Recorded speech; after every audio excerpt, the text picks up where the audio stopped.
Hi,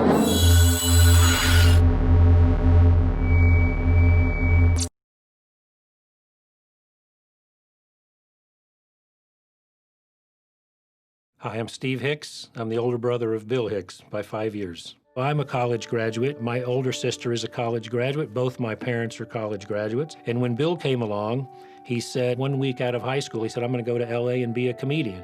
And we didn't really understand at all what that meant. So my parents, who were always very supportive and continued to be, but they were very confused about that and didn't know exactly how to handle it. So Bill said, well, I've got this guy that I'm going to go out there with. He's another comedian, and we're going to have him over to dinner, and he can tell you that, this is legitimate and we're good and we're going to make this happen. So it was from that Sam Kinison ended up at dinner at my parents' house out in a suburb of Houston. Sam Kinison at my house with my very conservative Southern Baptist family convinced them that he was going to protect Bill and watch after Bill when they made their trek out to L.A. Sam was much older than Bill, 7, 8, 9 years older maybe, I'm not exactly sure, but much older. Bill was just a teenager. And Sam was a big influence on Bill, and they really hit it off. Bill did, if you saw some of his early comedy, very clean, very cute, sort of high school type comedy, very good, but that sort of perspective, because that's what he was. He was a high school kid. Sam, at that point, was starting to push limits and did a lot of screaming, as he became known for later. They'd sort of become top of the heap in Houston and decided they were going to go to L.A., which was sort of the mecca for comedy, and they were going to try to make it out there. Prayer, right now is illegal in school. I'm not weird. Where kids going in the stalls, in the bathrooms. Dear God, dear Lord, dear God. What's going on in here? Nothing! You praying? No! I saw the Holy Ghost sneaking out of that door. A few months after Bill was out in L.A., actually 5 months, he got hired to do a sitcom called Bulba. And I think we can all just be thankful that these days that never was picked up as a series. It was not very good. I thought Bill was great in it, but we thought he'd made it. Again, us not being in show business at all, we had no idea. And then here he was 5 months in L.A. He's just out of high school, and he's already hired on a television sitcom. As he gained perspective later on, he would not have been found dead in a TV sitcom. But at the time, 18 years old, it seemed like a reasonable thing. But when Sam found out that Bill made quite a bit of money out of 1 week of work at this sitcom, Sam demanded that Bill pay him some of that money and sort of strong-armed him and bullied him, and Bill would ignore him and try not to run into him, but being in the same field and being from the same place, Bill finally acquiesced just to get Sam off his back and gave him some money, and that was sort of where they sort of drifted apart at that point. Right. Oh, God, what a great crowd, what a great night. Isn't that a beautiful night for a stinky fucking day, huh? Big shifteroo by God, keep us on our toes. Oh! In 1988, when Bill quit doing drugs and quit drinking and really cleaned up his life, and things began to sort of start happening for him, he got booked back on Letterman a couple of times. He had not been on there. He'd been on there twice early on in 84 and 85, and then wasn't on again until about 88 because he was just so sporadic and inconsistent, and he wasn't getting a lot of jobs during that time. But anyway, he cleaned up his act completely, and things began to happen for him. So the first special that he did was a little 5 or 7 minutes on a Rodney Dangerfield HBO Young Comedian special. Years later, I met Rodney Dangerfield, and someone introduced me and told him I was Bill's brother. And this was after Bill died, and he called me over to his table, and he told me the story of how he chose Bill for that first HBO special over Tim Allen, of all people. And basically the story was that they were very close in his mind and in Rodney Dangerfield's mind, but he liked Bill because of his edginess. That Tim Allen was sort of more mainstream and Bill was edgy, and he wanted edgy on there, so he chose Bill. Oh, man, I felt today I had some money in my pocket, which in and of itself is a novelty. I had some cash, I had some jack, I had some green. And I had this deep emptiness within me heart, and I didn't know what it was for. And I wandered through the streets of Houston until I came to a pawn shop, and something led me through the door. You ever been to a pawn shop? Interesting, aren't they? You can tell by my clothing I'm a bargain shopper. In a pawn shop, you can get all sorts of things that people have to give up because they have to pay their rent, their light bill, and their phone bill. You can see a whole line of guitars, but I didn't need a guitar. I saw a bunch of TVs, but I hate TV. Then lo and behold, I came to the gun rack, and a light went off in my head. I said, this is what I've been missing. One of these phallic-shaped weapons that shoot hot lead sperm at 3,000 miles per hour. I can use this in my life. So I bought a .45 caliber automatic 8-clip pistol. For several different reasons. One of them, the next time I'm at an intersection behind a guy, and we're in the right lane, and it's a red light, and his right blinker is blinking, and there's no traffic, and he does not make the turn. I'm pulling him out of the car.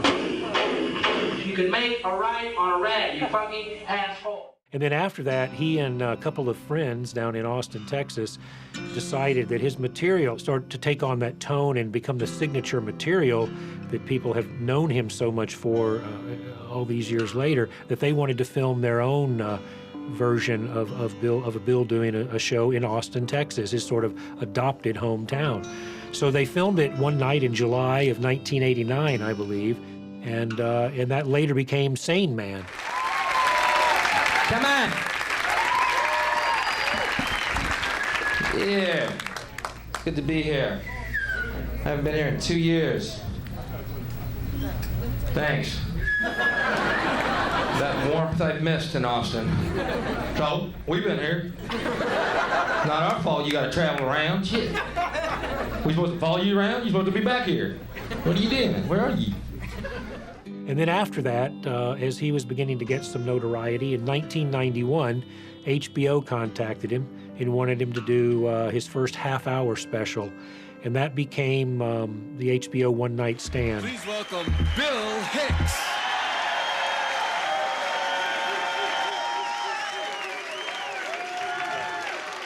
Chicago!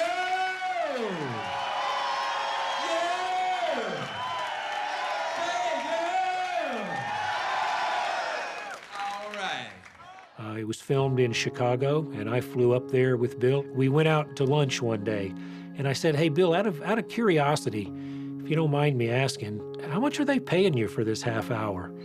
He said, $30,000 for a half hour. I said, you buy lunch then, you sucker. I find that commercial a tad insulting to my intelligence. You know the one, here's your brain. I've seen a lot of things on drugs, but I have never, ever, ever looked at an egg and thought it was a fucking brain, not once. I have seen UFOs split the sky like a sheet, but I have never looked at an egg and thought it was a fucking brain, not once. I have had 7 balls of light come off of a UFO, lead me onto their ship, explain to me telepathically that we are all one and there's no such thing as death. But I've never looked at an egg and thought it was a fucking brain. Now, maybe I wasn't getting good shit, but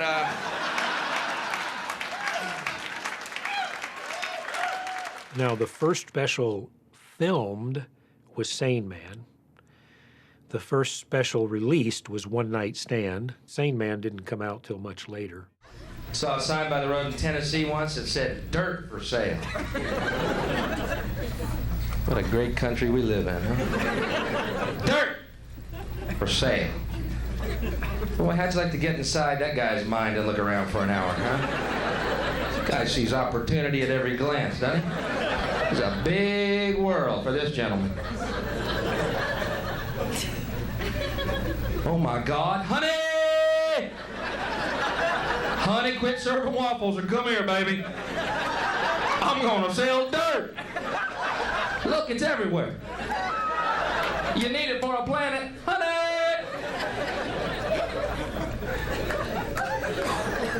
The place was called Land.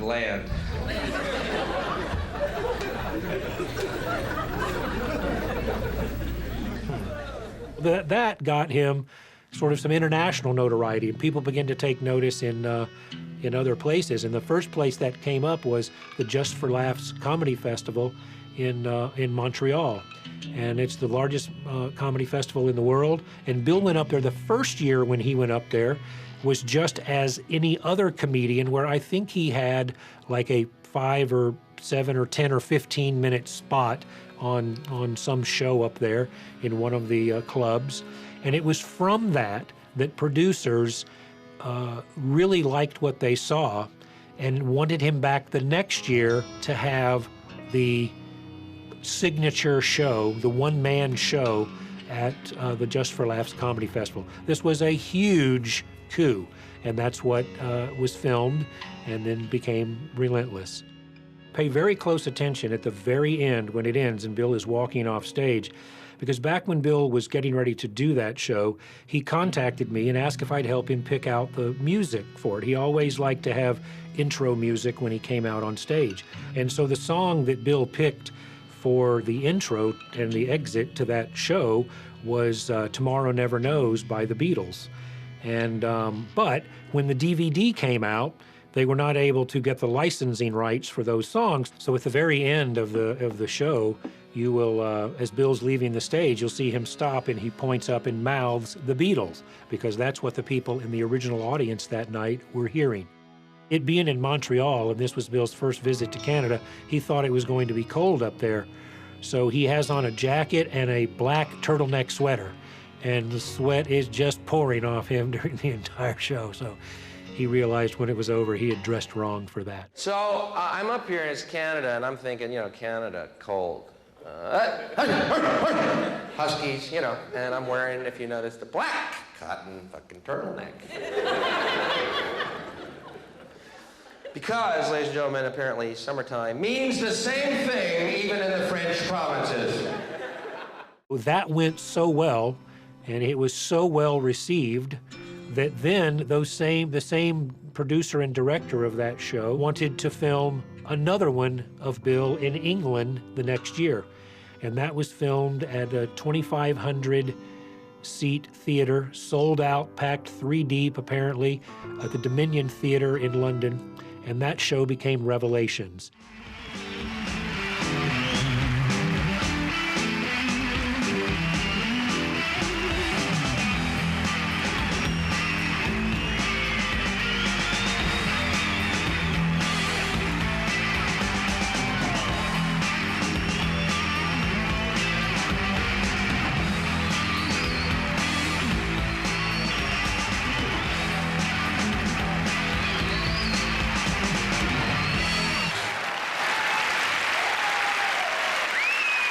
Bill, throughout his whole career, off and on would go back and touch Elvis. And sometimes he would come out dressed as Elvis and do a routine, and sometimes he would come out and talk a lot about Charlie Hodge, who was the man that brought Elvis his scarves and his water. So what else, man? What was the last thing you said, man, before you died? Before I died? Oh, I remember, it's a very confusing thing. I went in there to take my daily constitutional, which takes up to 3 or 4 days to do it. I call it my weekly constitutional. I changed the whole name around just so it would fit more or less my first name. See, my last words were right toilet paper, and then I said, man, I don't remember the floor being that close. And then I woke up here, man, and Jerry Lee Lewis goes, get used to it. What other famous people, rock and roll people do you have up there? Well, strangely enough, it's just me and Jerry Lee. One year when he was about 12, Elvis Presley was coming to Houston, Texas to perform at the rodeo there. And so I was going to drive Bill and one of his friends down there. And I thought I was very cool, so I used to smoke these real cheap cigars back then called Swisher Sweets. And Bill in the back seat, who was very pure and young and naive at that time, doing what later became known as the coughing joke. I think there's bigger fish to fry in the fact the guy enjoys a cigarette now and again. I really do. You non-smokers are a little too finicky for me. War in the Persian Gulf, the economy's gone bust, recession. Quit smoking!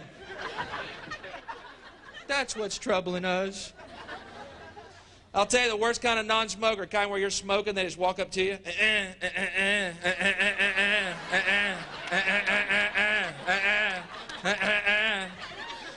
I always say, shoot, you're lucky you don't smoke. It's a hell of a cough you got there, dude.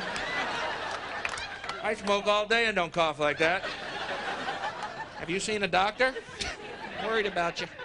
To me, we lost Bill the brother and the son and the uncle and the friend, not Bill, this iconic comedian. That's not who he ever was to us. What we began to notice from that was that people began to fill in the holes of the story that they thought that there were out there. And one of the things that always bothered us, because it's just so not true, was that Bill was estranged from his family. When I was a touring comedian, he had a lot of scheduling conflicts with the family, but when he was available, he took vacations with us. There's videos out there of Bill on vacations with the family. He was there for holidays, Thanksgiving, Christmas, birthdays, and there was never, ever any kind of estrangement from the family. Back when Bill was, abusing substances and alcohol, and that's been pretty well called out there. Bill talked about it a lot in his comedy. Like I said, I don't drink anymore. I had to quit because I really drank. Okay? And I was really fucking pathetic. Okay? Shit, man, I get pulled over by the cops. I'd be so drunk, I'd be out dancing to their lights, thinking I'd made it to another club.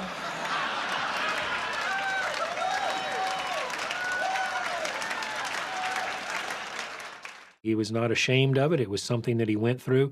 But even during those years, when he was with the family, he didn't drink.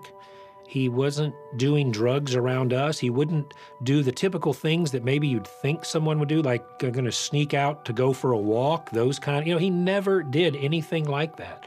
So the extent of his problem was unknown to us, because I think that he held his family in such respect and regard that when he was around us, he just wasn't going to draw us into that part of his life and that part of his world.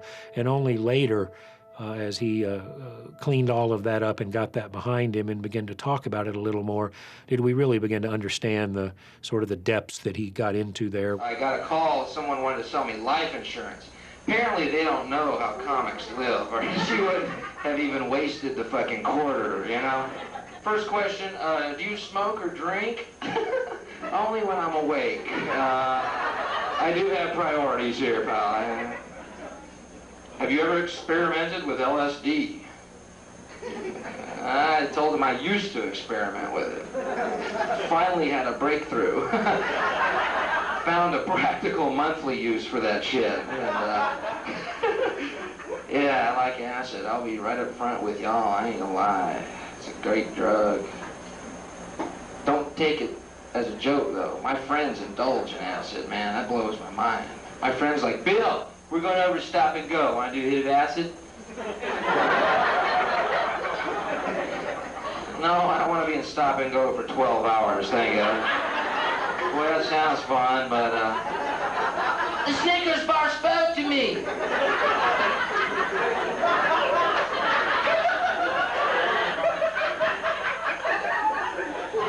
I went up to the guy working there. I understand about Pearl Harbor, man. You had to do it. You had to do it. You know, I know one of the things that he's fairly well known for is not liking kids, and I think that probably there was some truth to that. Bill never had kids, but certainly my kids, and he just loved them, and they loved him and loved their Uncle Bill, and they'd stay up all night playing video games, and he may not have wanted kids of his own, but he certainly appreciated his niece and nephew every time he was at our house. You know, I guess there's two sides to Bill. There's the public persona, and then there's the private side, and he kept those pretty separate. Bill had a real connection with Austin, Texas, but he never lived there. And this is, again, another thing. And you talk about, how you can't believe everything that you read out there, especially nowadays on the internet. Bill never lived in Austin, Texas. Not one day of his life did he ever live there. However, there is a strong connection there. He filmed Sane Man there. He recorded Rantney Minor in Arizona Bay there. So there's a lot of connection there. But I used to live in Austin, and when Bill would come to Austin for Christmas or just to perform or whatever, he would let me videotape some of his shows. And what bugged me so much about the election was sad, is how fucking, apathetic and docile we are now as a fucking mass, is that it made the whole election about money, and everyone seemed to find that just normal as could be. You know what I mean? It's all about money. Your wallet. Bill, you vote for Clinton? Taxes going up. I'm warning you right now. He may say he's not right, taxes going up. Well, I have news for you, folks. There's other reasons not to vote for Bush than taxes, okay? The reason I didn't vote for him, you ready?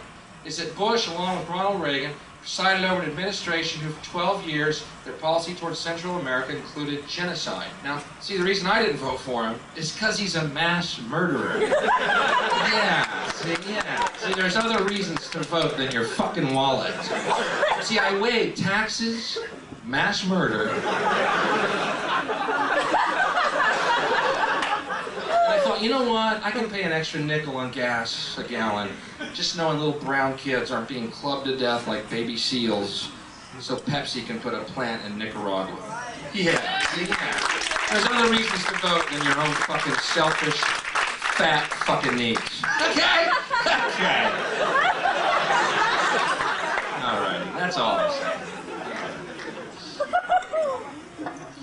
You know, then they talk, you know what I'm getting real sick of is them talking about the deficit. Oh, we got to tighten our belts, pay that deficit. You know, we, your government, misspent your hard-earned tax money, so you're going to have to tighten your belt.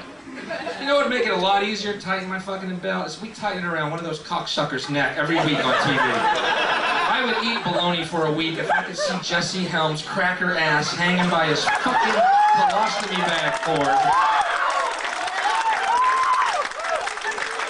Bologna ain't that bad. I like bologna. What are these fuckers? Burn them, kill them. I guarantee any raids that went on in their part, dude, it took part as their own security. One day, everyone's gonna realize these fuckers, you know, forget it, wrong meeting. All right. See you at the dock. See you under the bridge, Saturday. What I remember is, on a couple of the Christmases, Bill wanted me to take him downtown. So we'd go downtown to the main drag, it was called there, right across from the University of Texas. Homeless people down there. And Bill would walk up and down the street giving them all $5 bills. And he would look them in the eye and he would shake their hand and he would say, "It's gonna be all right, brother, it's gonna be all right." And he'd give them these $5. And what was so poignant about that to me is, if you remember when Bill talked about in his act, you know, about recovering from alcoholism and all of that, and talking about it would just take a, you know, it's just a very fine line. And he knew how close, I think, he had come in his life to possibly being in that position. And he was very humbled by that, and he never forgot that. Give them some love, God. Dang it, give them some love. There's still a lot of controversy surrounding the connection between Denis Leary and Bill Hicks. You know, what I know is they were touring comedians at the same time. I suppose they were friends, at least friendly with each other. Because of their friendship or knowledge of each other, when Bill first heard No Cure for Cancer and realized that was basically his material, he was really hurt and upset by that. Boy, that hammer. There was another boat that left me on the island, man. Bill, you gonna get on the hammer boat with us? No, I'd rather stay here and eat my own flesh.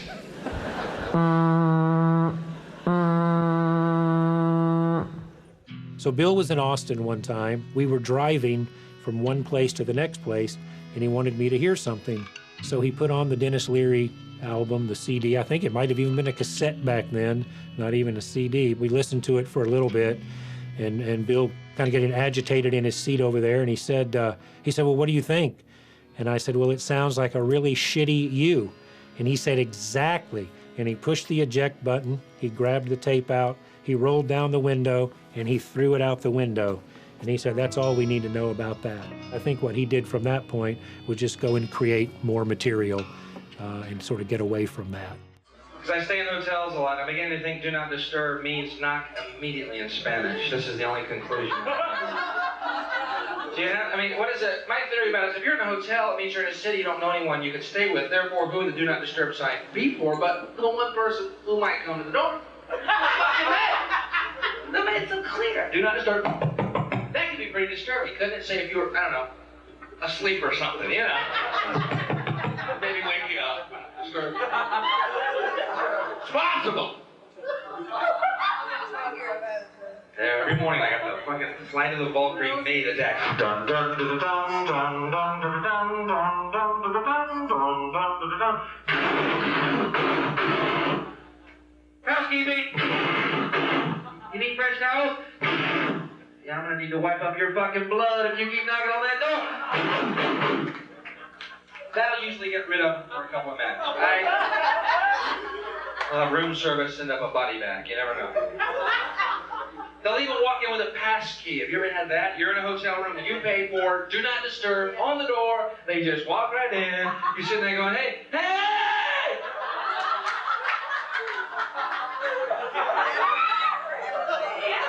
I'm here to change the sheets.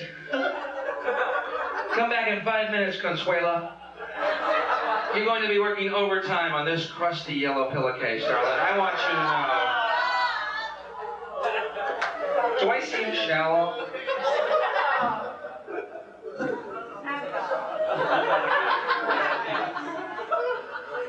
They got a thing in the hotels now called SpectraVision. You know what that is?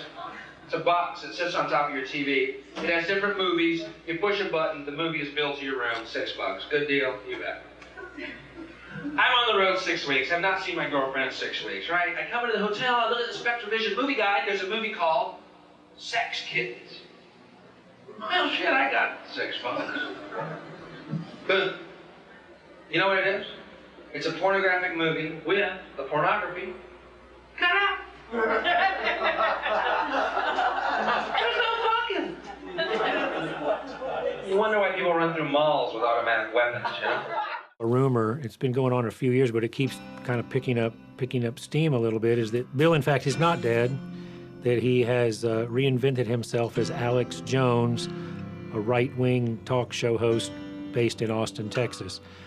I suppose by a very far stretch of the imagination, there's a similarity in their looks. Beyond that, I don't get it. I can assure you, sadly, although I'm smiling, Bill is dead. He did die. I was there. I saw it. We buried him. He is not alive. And the irony in these conspiracy theorists, which Bill would probably get a little bit of kick out of if you remember his bit about JFK, but is that no matter how hard you try to convince them that it's not true, they just spin that into more conspiracy. I love talking about Kennedy. I was just down in Dallas, Texas. You know, you can go down there and to Dealey Plaza where Kennedy was assassinated. And you can actually go to the 6th floor of the School Book Depository. It's a museum called the Assassination Museum. I think named that after the assassination. I can't be too sure of the chronology here, but anyway, they have the window set up to look exactly like it did on that day. And it's really accurate, you know, because Oswald's not in it. Yeah, so... Wow. Painstaking accuracy, you know. It's true. It's called a sniper's nest. It's glassed in. It's got the boxes sitting there, and you can't actually get to the window itself. And the reason they did that, of course, they didn't want thousands of American tourists getting there each year going, no fucking way! I can't even see the road! Shit, they're lying to us!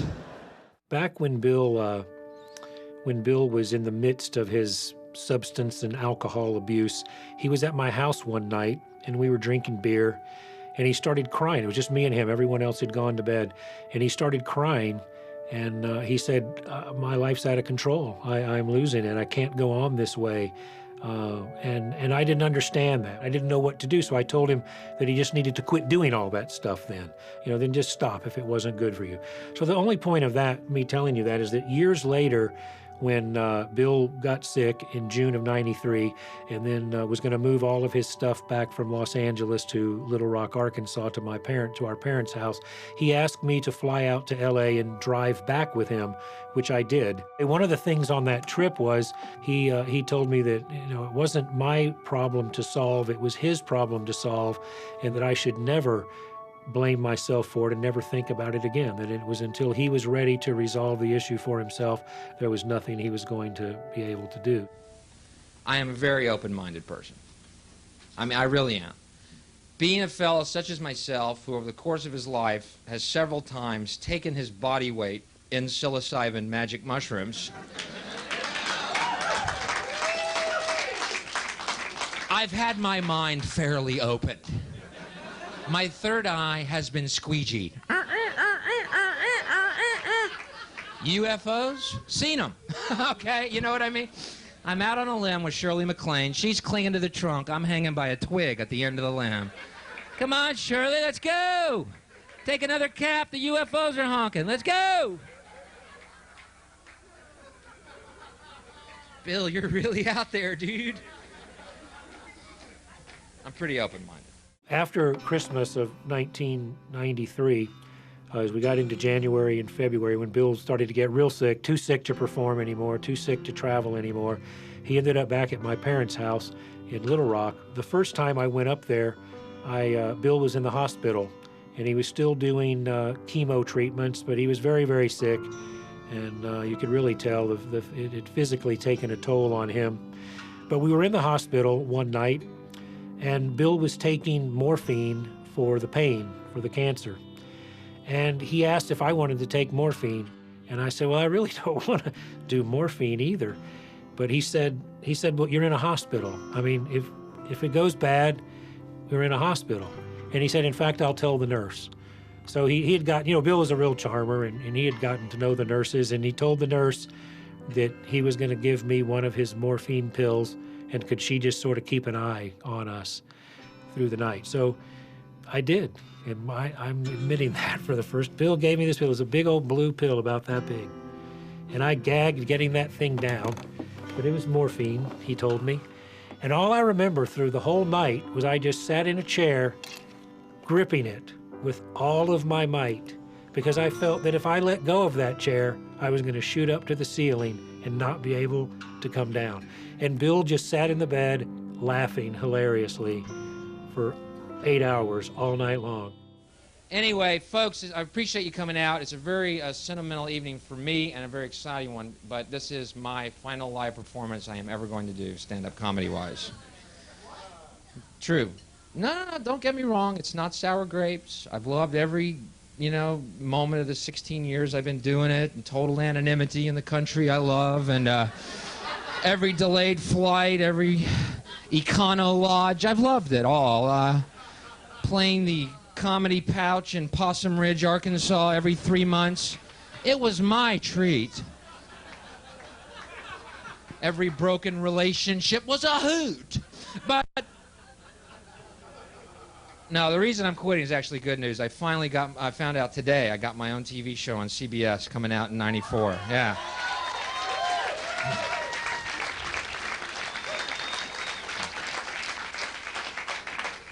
It's not a talk show. Thank God, thank Krishna, thank Buddha, thank Mohammed, thank Allah. Calm down. No, it's not a talk show. It is a half-hour weekly show that I will host entitled Let's Hunt and Kill Billy Ray Cyrus. Thanks. So y'all will tune in? Cool. The very last thing he wrote in his will were the words that he wanted spread out there, and they're the ones that he's become very, very well known for, and they're very moving, and it is, I left in love and in laughter and in truth, and wherever truth, love, and laughter abide, I am there in spirit. And that sort of, to me, sums up Bill's frame of mind as he came towards the end of his life, and he wasn't afraid, and he didn't have regrets, and he wasn't bitter, and that's how he went out.